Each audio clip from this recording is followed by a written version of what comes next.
Hello दोस्तों, मैं हूं अभिषेक जैन। मैंने IIM विशाखापट्टनम से MBA किया है।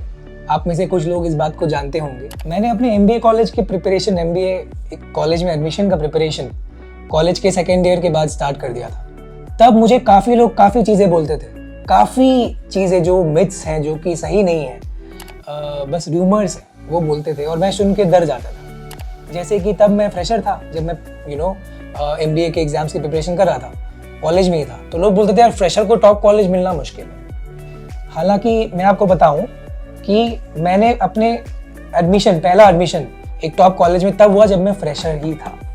तो दोस्तों, मैं आपको आज के टाइम इस वीडियो में आज ये बताऊंगा कि ऐसे कौन से 5 सबसे बड़े मिथ्स हैं जो कि सच नहीं है, जो मैं खुद फेस करता था जब मैं कॉलेज में था।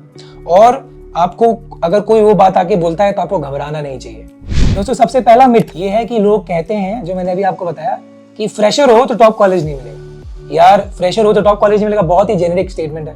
कैसे आपको टॉप कॉलेज मिलेगा ये पता कैसे लगता है? हर टॉप कॉलेज का, क्या हर MBA कॉलेज का एक एडमिशन क्राइटेरिया होता है। क्राइटेरिया में अलग अलग चीज़ों के लिए अलग अलग पॉइंट्स मिलते हैं, जिसमें जनरली सबसे ज़्यादा पॉइंट कैट के एग्जाम का स्कोर का रहता है। 10th के स्कोर का उसमें पॉइंट्स रहेगा, 12th के स्कोर का पॉइंट्स रहेगा, उसी में से एक वर्क एक्सपीरियंस का पॉइंट भी रहता है। तो जी हाँ, अगर आपके पास वर्क एक्सपीरियंस नहीं है, आप फ्रेशर हो, तो जो वर्क एक्सपीरियंस के पॉइंट्स हैं ना, वो आपको नहीं मिलेंगे, ठीक है। लेकिन ज़्यादा से ज़्यादा ये पॉइंट 100 में 10 होगा, ज़्यादा से ज़्यादा ये 5 या 10 ही होगा।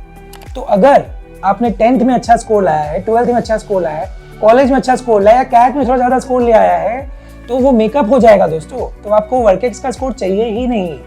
मेरी बात ध्यान से सुनो, ये बात बिल्कुल सच है कि अगर आप फ्रेशर हो तो कुछ कॉलेजेस में, हर कॉलेज में नहीं, कुछ कॉलेज में वर्क एक्स के पॉइंट्स होते हैं एडमिशन में, वो आपको नहीं मिलेगा।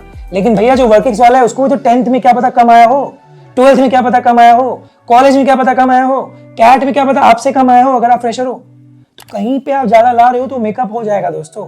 पहले ही मैं ये मान लूं कि मैं हूं फ्रेशर तो मेरा होना नहीं है एडमिशन, तो मैं अभी MBA का एग्जाम नहीं दूंगा, यार तो आप अपने कीमती साल वेस्ट कर रहे हो। ये सबसे पहला मिथ। दूसरा मिथ दोस्तों, जब मैं छोटा था मुझे लगता था यार MBA कॉलेज से निकलेंगे, कभी खुशी कभी गम जैसे लाइफस्टाइल होगी, जैसे शाहरुख खान की थी, वो भी MBA था। निकलते ही पैसा होगा अगर मैं अपना जॉब करूं तो भी। कॉलेज का प्लेसमेंट रिपोर्ट अगर मैं देखता था तो भी था 20 लाख, 25 लाख, 30 लाख एवरेज सैलरी। दोस्तों, मैं आपको आज बता दूं, सबसे बड़ा मिथ यही है।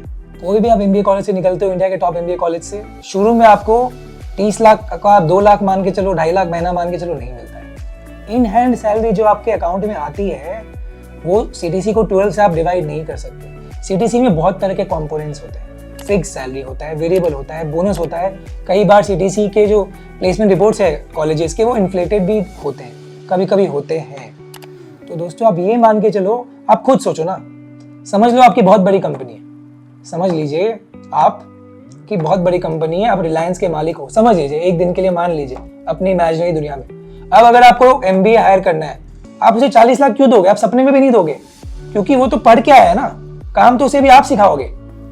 कोई पढ़ के आया हुआ बंदा, मतलब इससे ये पता पड़ता है कि वो बंदा बहुत टैलेंटेड है, वो बंदा आध्यात्मिक चीजें जानता है, एकेडमिक चीजें जानता है। काम की चीजें तो उसे आप सिखाओगे ना।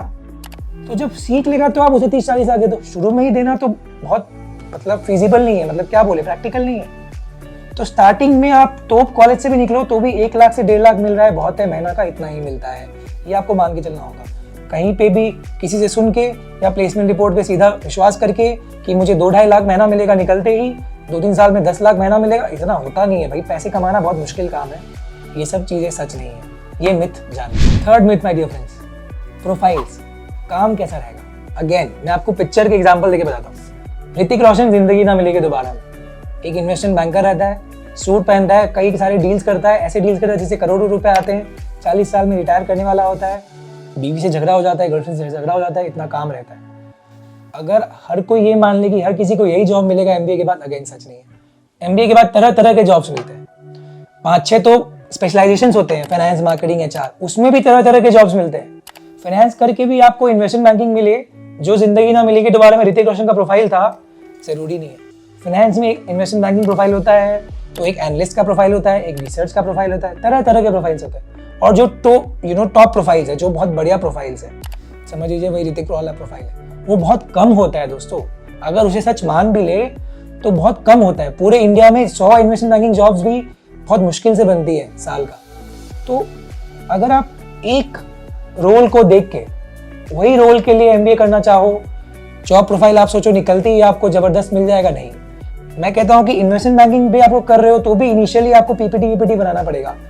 आप ज़्यादा इम्पैक्ट कर पाओ जरूरी नहीं है। जैसा मैंने बताया, आप जॉब वर्ल्ड में जा रहे हो, 5 साल तो आपको काम सीखना पड़ेगा, 3-4 साल। उसके बाद आप अपनी फील्ड में एक्सपर्ट बनोगे, फिर आपको अच्छा काम मिलेगा। अगर आप सेल्स कर रहे हो तो घूमना पड़ सकता है, कंसल्टिंग में हो तो रिसर्च करना होगा, गूगल सर्च करना पड़ता है लोगों को, गूगल सर्च, ये सब काम होता है। पर ये सब करोगे तो ही बाद में आप एक्सपर्ट बन पाओगे। ये हुआ तीसरा मिथ।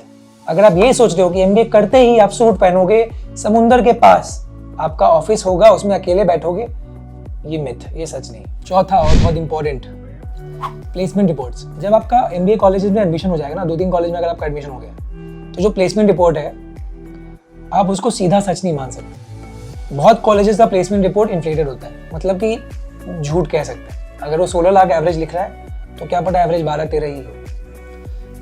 16 लाख में भी अलग अलग कॉम्पोनेंट्स होते हैं जो मैंने बताया। तो प्लेसमेंट रिपोर्ट को सही से एनालाइज करना चाहिए। सीधा किसी कॉलेज में चल जाना कि यार 10 लाख बोला था, 10 ही मिलेगा, अगेन। मेरा सेकंड पॉइंट था सैलरी का। सैलरी तो अलग बात है, अब ये प्लेसमेंट रिपोर्ट का बात हो रहा है। प्लेसमेंट रिपोर्ट में भी आप सच नहीं मान सकते। आपको लोगों से, दोस्तों से पूछना होगा, एलुमनाई से पूछना होगा कि यार किस प्रकार का सैलरी मिलता है अगर आप लोन लेके जा रहे हो तो। अगर आप पहले ही मान के जाओगे कि जो कॉलेज के प्लेसमेंट रिपोर्ट में लिखा है वही पूरा सच है और आप कॉलेज में जाके फिर लोन ले लोगे तो आप डिसअपॉइंटेड रहोगे। तो ये चौथा मिथ है दोस्तों। हर कॉलेज का दूसरे कॉलेज से कंपटीशन है। लोग लिख भी रहे हैं तो सजावटी चीज़ें लिखते हैं, बहुत सारी चीज़ें, हो सकता है पूरा सच ना हो। तो आपको एलुमनाई से बात करके प्लेसमेंट्स एनालाइज करना है, ना कि प्लेसमेंट रिपोर्ट में सीधा विश्वास करना। Last point my dear friends, MBA college की फीस बहुत ज़्यादा है, 15 लाख, 20 लाख, 25 लाख, 30 लाख। बहुत लोगों को लगता है यार मेरी फाइनेंशियल स्थिति उतनी अच्छी नहीं है, मैं मिडिल क्लास हूँ, इतना पैसे नहीं है मेरे पापा के पास या मेरे पास, तो मैं एमबीए नहीं करूँगा। ये भी मिथ है।